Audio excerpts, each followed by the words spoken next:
It is the voice of Indiana County. It's WCCS 101.1 FM, AM 1160, and WCCSradio.com.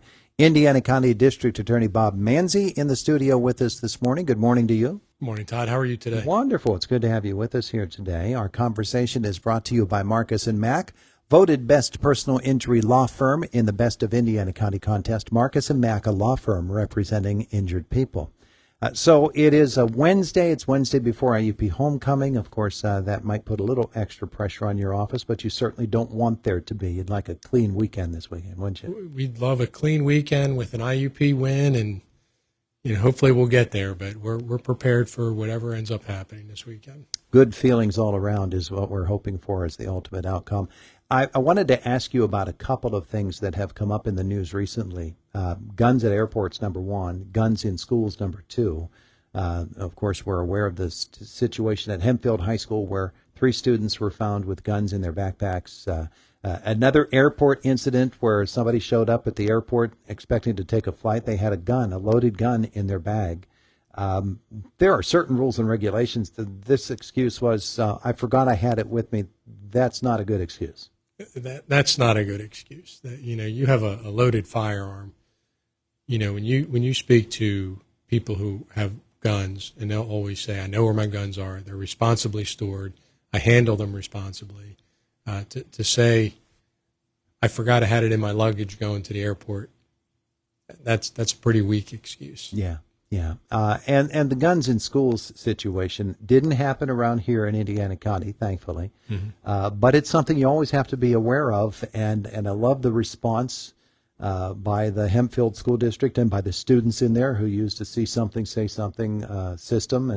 And they got it handled as well as they could. Still, it's kind of distressing to parents to hear that, isn't it? It's very scary. And I have children myself, and I have nieces and nephews in school, and I have friends and their children are in school. That is a very, very scary situation. In Hempfield, we had 3 kids involved with bringing a couple firearms into school. Fortunately, we had people who saw something, they said something, they were addressed the situation before anything happened. Locally, we've had situations here just in our own school year where a student would make a threat to shoot up the school or have a weapon or a knife or a taser. And fortunately, children who saw it immediately said something. Our local police departments were able to address it quickly and efficiently where nobody got hurt. In fact, in one situation, in one school, people were at a game and didn't even realize it was going on. Mm-hmm. Police were able to address it very quickly and efficiently. I think there's more situations that go on during a school year that the community doesn't know about. And there are those situations where students hear somebody make a threat, they're concerned, they immediately tell somebody, and the school officials and the police are able to address it quickly. Mm-hmm. And it stops any bad situation from happening. Because of the juvenile laws, we're not allowed to provide a lot of information on juvenile defendants. But what I can tell you is during any given year at every school in our county, we deal with a situation where somebody makes a threat. And we want to take every threat seriously. And we address it. We address it through the juvenile justice system. And in those situations, it's because children hear it, see it, and they say something. And they're protecting themselves, they're protecting their friends. And my hat's off to those students that are brave enough to make sure to say something. Yeah, absolutely. Wanted to bring this up because this is a natural progression. In this case, the Hempfield case, those students will be charged as juveniles. In most cases, a juvenile will be charged as a juvenile. There are cases, however, where juveniles get charged as adults. How does that system work? And how was that decision made? And what's the legal foundation for it? So there are some charges that it's automatic that even if you're a juvenile, you get charged as an adult. The best example would be murder. We've had 2 situations here in our county over the last few years where we've had a juvenile charged with murder, and that's automatic. They're charged in the adult system, and then their attorney can ask the court through a decertification process to have them returned to the juvenile system. There are a number of crimes, more serious crimes, that if a juvenile meets criteria, they would be charged as a juvenile, and then we can ask the court to certify them to the adult court, and the judge would have to make that decision. There's a lot of, one, you have to make sure you have the right situation, the right crimes that are charged, the right situations with the juvenile, especially when you're asking them to be moved to the adult court. Then it's just a decision from there where we believe that juvenile will be best served in the juvenile justice system or the adult system to stop them from committing crime in the future, and to address whatever situation they're going in. And a lot of that, there's certainly easy talk.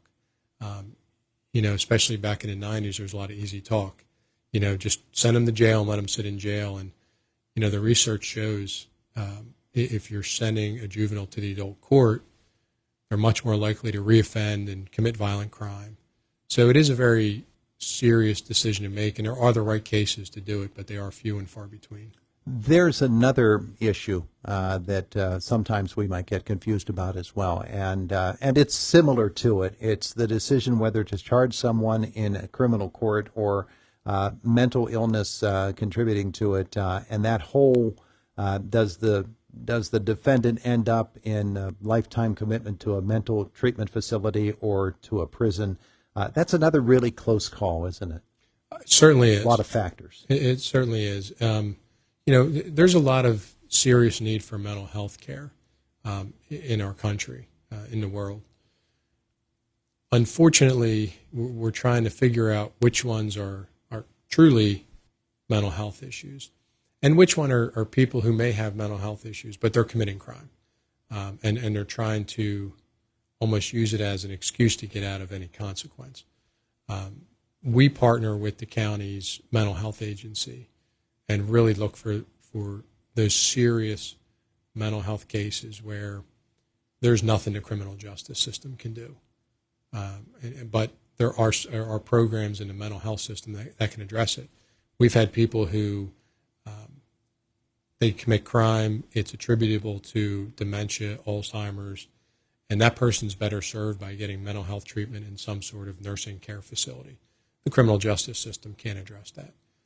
Or we have somebody with such a significant mental health need that we work with the commission to make sure they're getting mental health treatment, because we don't want those criminal actions to occur. But we just know that in a criminal court, we probably don't end up with a conviction under the law. And even if we do, the programs there really aren't going to address the needs. So we're really trying to dice out which ones are the true need for mental health that they need to go to that system. And we try to divert them there quickly. People who may be dealing with mental health issues, but it's not causing them to commit the crime. And they do know the difference between right and wrong. We address them in the system. We also get them help, but they have to face those consequences. With the pandemic a couple of years ago, the court system sort of backed up, had to adapt and actually use the KCAC for a good while in order to vet jury pools and help the system move along. And it still ended up getting a backlog of cases. How is it now? Is the logjam broken and things flowing freely now? We're about we have trials scheduled out until about May right now, so we certainly have a lot of trials scheduled. As we see every 3-month cycle, we're getting closer and closer to the end of that.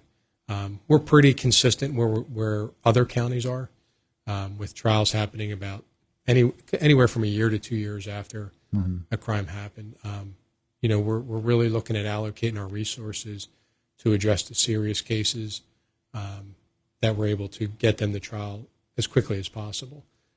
Every case is serious in its own way, but there's certainly some that are much more serious than the others. We have the preliminary hearing for Michael Whitfield happening next week, the attempted murder case. We're prioritizing the significant violent cases, trying to get them to trial as quickly as we can. Does that case there get a lot of extra attention because there was a little girl involved? There was a little girl involved. There was a senior. There was very serious injuries. And it's a scary case. It is a very scary case of random violence towards somebody. When we look at cases, violence tends to be, and criminal actions tend to be committed against people who they know each other in some fashion. Mm-hmm. The idea of random violence is very scary because you could be walking down the street and something like this happens.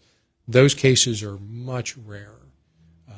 So it is scary, but certainly with the victims here, with the injuries here, we're partnering with all of our police agencies, the Blairsville Police, the Pennsylvania State Police. We're doing hearing prep. We're actually working with Canine Axel out of Indiana Borough that's going to help us with the juvenile victim, help kind of get through testimony and get through prep. Nice. Testifying in court is a scary situation for anybody, let alone a 9-year-old that had to go through this. Yeah.